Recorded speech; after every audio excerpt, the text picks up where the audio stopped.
प्रेम से बोलिए शंकर भगवान की जय, गौरा माता की जय, कार्तिक गणेश की जय।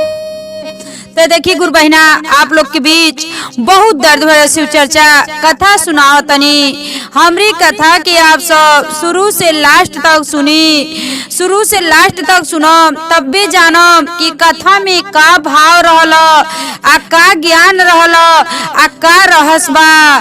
तो आप सब हमरे कथा के सुनी कि एगो दुखियारी बहन वाली, उनके पे महादेव जी कैसे कृपा दिखौले बानी, कैसे दया बरसौले बानी। तो आप सब हमरे कथा के शुरू से लास्ट तक देखब, तब भी जाना में कथा के भाव। देखी गुरु बहिना, एक गांव रहल, वो गांव में एगो औरत रहली। वो औरत के 4 गो बेटी और 1 गो बेटा रहले। 4 गो बेटी और 1 गो बेटा रहने। देखी जब तक वो रहली तब तक उनकर छोटकी बेटी जो रहली तो बहुत महादेव जी के पूजा करत रहली। ओ औरत के जो छोटकी बेटी रहली तो बहुत पूजा करत रहली।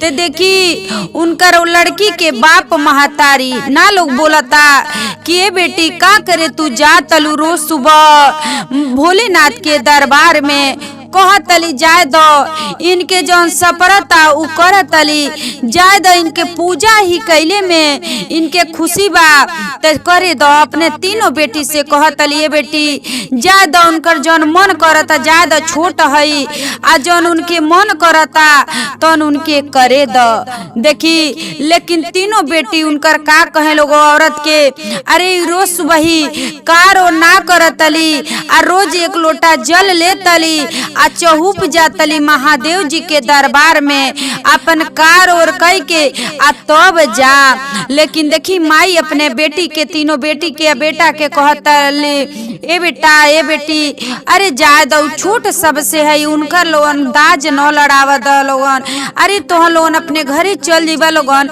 उहे ने रही है लास्ट ले, उहे ने रही है करी है और है कि वो औरत अपने 3 गो बेटी के शादी कर देहले वाली। वो औरत अपने 3 गो बेटी के शादी कर देहली, अपने बेटा के शादी कर देहले वाली। देखी जब शादी हो गल सब जानी के, 3 जानी के, छोटकी जानी के, छोटकी बेटी के अभी शादी ना कैले वाली। तो देखी वो औरत वाली जवन तुमकर मौत हो गई, मर गईली। जब मर गईली तब कुंवारी बेटी जवन वाली जवन भगवान महादेव जी के भोलेनाथ के दरबार में जातली पूजा करे, उ मन निराश क के आ रोए लगली। अपने मन में ई सोचतली, कहतली देखो तीनों जानी के तो शादी क देहले रहली माई, अब भौजाई भी आ गईली, भाई के बियाह हो गईल आ हमार ना भइल, अब हमारी दिन के रात के बा, चला हमार महादेवे जी हमरे संगे बानी। देखी ई कुंवार वाली औरी बेचारी अपने दिन के सोच के और रोतली, कहतली हे महादेव जी अब हमारे आगे पीछे अब केहू ना बा, अब आप रह रही बानी। देखी अब माई मर गईली तो ये औरत मर गईली, तब इनकर बेटी वाली तो देखी अब भौजाई वाली, अब भौजाई के साथे कुंवार वाली तो देखी ननद का होता। अब देखी अपन सवेरे नहा तली घर के कार कोई के अजा तली महादेव जी के दरबार में पूजा करे।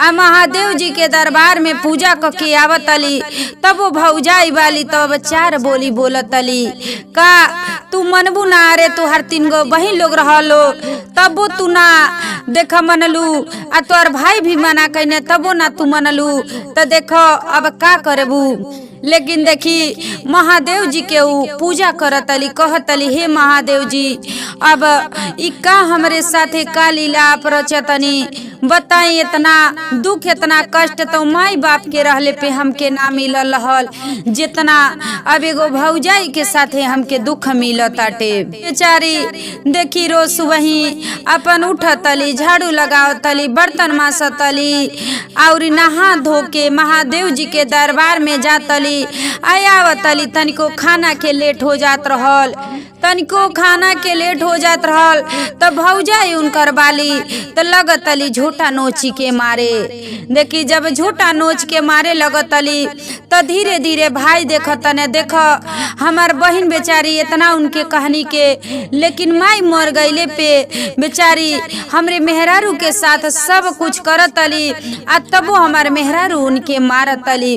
तीनों जब महतारी मर गईली तो तीनों बहन के भी थोड़ा बुद्धि सही भल की जाए दो कुंवारी वाली, जैसे माई हमन के विवाह शादी कर देली वैसे इनहू के हो जा, इहो अपने घरे चली जा। अरे कि तीनों भाई अपने बहन से अपने तीनों बहन अपने भाई से लोग कहलो कि ये बाबू आ देखो अब इहो शादी विवाह करे लायक हो गइल बाली, इनहू के शादी विवाह कर दो अपने घरे चल जा।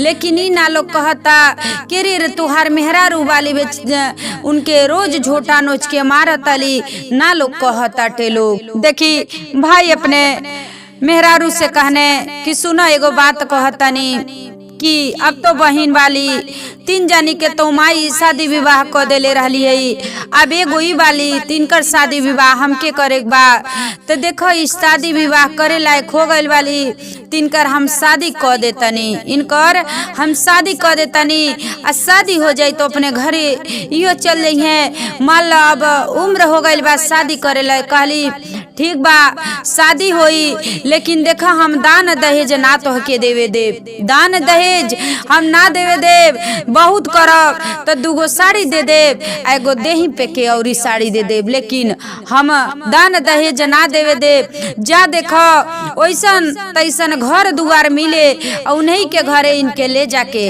आ कह दो। देखी भाई कहने ऐसा ना कह, कहे एतर कहतलू केतनो हई ते आपन बहिन हई, हमार बहन है। लोग समाज का कही कि देखा अपने बहन के घरे कैसने घरे ले जाके आ को देले बना। कहली अगर हमार बात अगर रौरे ना मानो तो आपके बहुत ज्यादा देखी हम दुख दे। कहने की आखिर में अब हम मेहरारू ओर से रही कि कैसे रही, जाए दो जो इनके नसीब में रही वैसन घर दुआर मिली। अब निकलने शादी खोजे अपने बहन के, आ जब शादी खोजे गई ने तो देखी एगो इतना गरीब घर मिलल कि एक टाइम देखी खैले बिना लोग रहे लो, एक टाइम खा लो, कौनो टाइम सब्जी रहे, कोनो टाइम दाल रहे, कोनो टाइम उपासे लोग सुते लो। देखी वैसने घरे अपने बहन के शादी कई देहले बाने, वैसने घरे अपने बहन के शादी कर देहले बाने। काहे से कि अपने मेहरारू के बात मान के आ कर देहने। देखी जब शादी कर देहने गुरबहिना तो कुछ समय बीतल तो कहने कि जा तनी अपने बहन के घरे तनी जा तनी आ खोज खबर ले आई कि हमार बहन कैसे वाली। कहत अपने मेहरारू से कहने की जा तनी अपने बहन के घरे, अरे कुछ दे दो आ लेके जाई बहन के घरे। अरे पहले के जाई तो बहन के दरवाजे पे जाई तो बहन के ना ले जाए कुछ तो उनकर लइका हुई है, अच्छा उ केहू का कही। देखी कहतली देखा दया माया कम गुना इतना नारे जौन उनके नसीब में रहल तन उनकर गईल, अब ना उनके पे इतना तू दया आ माया न गुना। देखी भौजाई अपने मर्द के ना जाए देहली बहन के घरे, आ बहन के सासु कहे अरे वैसे ते बालू आज ले तो तोहरे नैहर के केहू झाके ना आए। कहतली अरे अपने मन में कहतली का ये महादेव जी नैहर में रहनी त भौजाई के ताना सुननी आ ससुरा में एनी त सासू के ताना सुनतनी। देखी अब का भइल गुरबहिना, ऐसे कुछ समय बीत गईल, अब उनकर जौन भौजाई वाली तो देखी अपने घरे शिव चर्चा कहवावे के सोचले वाली, बहुत बढ़न शिव चर्चा की 4 गांव के लोग के बुलौले वाली, अपने नात रिश्तेदारी के बुलौले वाली। तो देखी बहन लोग कहता लोग फोन कई लोग तो बहन लोग कहता लोग कि का हो भौजाई बोलौले बालू तो जैबू न, कहली कि हाँ समय पाइप तो जाइब, लेकिन ई ना कहली कि तो लोगन के भौजाई कहले वाली हमके ना कहले वाली। देखी मन मार के तीनों बहन लोग अपन ले दे के खूब बढ़िया से लोग आई लोग अपने नैहर में भौजाई के लगे आई हो कहली। सब के कहल कि कहो तोहरे नैहर में तो बहुत बढ़न शिव चर्चा के यज्ञ होता, तू काहे चलत ना बालू। चल कहली कि कैसे जाई, हमरे लगे तो कुछ बा ना, का ले दे के जाई। देखी का कैली गुरु बहिना, कुछ ना रहल। का कैली, चाउर लेहली, एक मुट्ठा चाउर लेहली आई अपने अचरा में गठियली आ कहली जा तनी अब जा तनी हम नैहर। अपने सास से कहली जा तनी नैहर, भौजाई हमार बहुत बढ़न शिव चर्चा कहवावतली, 4 गांव के लोग के बोलौले वाली, तो हमहू के आज्ञा देले वाली, तो हमहू जा तनी, हमारो बुलाहट बा तो हमहू आज जा तनी। देखी तीनों बहन तो लोग आगे से गई रहल गुरु बहिना, तीनों बहिनी लोग आगे से गई रहलो। अजय शिव चर्चा होता तहिया सवेरे ई गईली, तैया सवेरे ई गईली। देखी भाई देखने तैया छर गुच्छर हो गई ने, कहने हमारे बहन आ गईली, हमारे बहन के एक गिलास पानी दे दो। कहली कि चूचा जहाँ बानी आप तहाँ पटाई लही कि जौने गोड़े आयल बाली आ वही गोड़े उजई हैं। लेकिन देखी खेदली ना, कहली जाए दो, अब शिव चर्चा होता सब केहू बैठल बा, आइयो शिव चर्चा में बगल में बैठल वाली। देखी गुरु बहिना उनके लगे जौन साड़ी रहल, फटही साड़ी रहल, उहे साड़ी पहन के आ नैहर में आयल वाली लोग सब केहू देखता। देखा बेचारी इतना 3 जानी के शादी तो बाप महतारी लोग कई लोग इतना रज गज पे गई लोग, आई एगो छोट ननद के अपने शादी कैली तो बेचारी के कैसी घरे क देले वाली कि कैसी बेचारी आयल वाली। जाए दो, सब गांव के लोग ते उनसे बोलता, लेकिन भौजाई ना बोलतली। देखी शिव चर्चा होता गुरु बहिना, आज जब शिव चर्चा होता त अब शिव चर्चा जब खत्म भइल, जब शिव चर्चा खत्म भइल बा तो उनकर बहिन सब केहू देखी भौजाई सब केहू के प्रसादी बटली, सब केहू के प्रसादी देहली। लेकिन देखी कह देली जौन हमार छोट ननद वाली उनके हाथ में केहू प्रसाद ना दी। देखी उहो ना प्रसाद देहली, 4 लोग के भी मना कर देली। लेकिन देखी वही में केहू चुप्पे से कहता है प्रसादी देतनी, लेकिन कहियो ना कि हम प्रसादी पौले बानी, कहियो ना कि हम प्रसादी पौले बानी। देखी प्रसादी ले लेहली, आयाचरा में गठिया लेहली, आयाचरा में गठिया लेहली। आ देखी अपने तीनों सब केहू अपने घरे आइल, आई अबहिन घरे ना आइली, अबहिन वही जा दरवाजा पे वाली तीनों बहिन लोग अंदर चल गए लो। लेकिन अपने छोट ननद के ना पूछली, कहतली। देखी अब भौजाई अपने दुआरी पे से अपने ननद के छोट ननद के खेत देहली। अब मन मार के गईली आ ससुरा में गईली तो रोतली, कहे महादेव जी अपने मन से गईनी, लेकिन हमरे साथे कितना अत्याचार भइल बा। देखी अब बिहान भइले सवेरे जातली त महादेव जी के लगे पुकार छोड़ के रोतली, कैसे का रोतली। नैहर में गईनी शिव गुरु माई मोरी नाईखी, नैहर में गईनी शिव गुरु माई मोरे नाईखी। इतना जो दुखवा हमके मिलल शिव गुरु, दुखवा के मारल शिव गुरु, हम हूँ जो बानी ससुरों में सुने नी जो तानावाए शिव गुरु, सासु मोरे मारे ये शिव गुरु, आए ताना जो तानावा, सासु मोरे मारे ये शिव गुरु, आए ताना जो तानावा।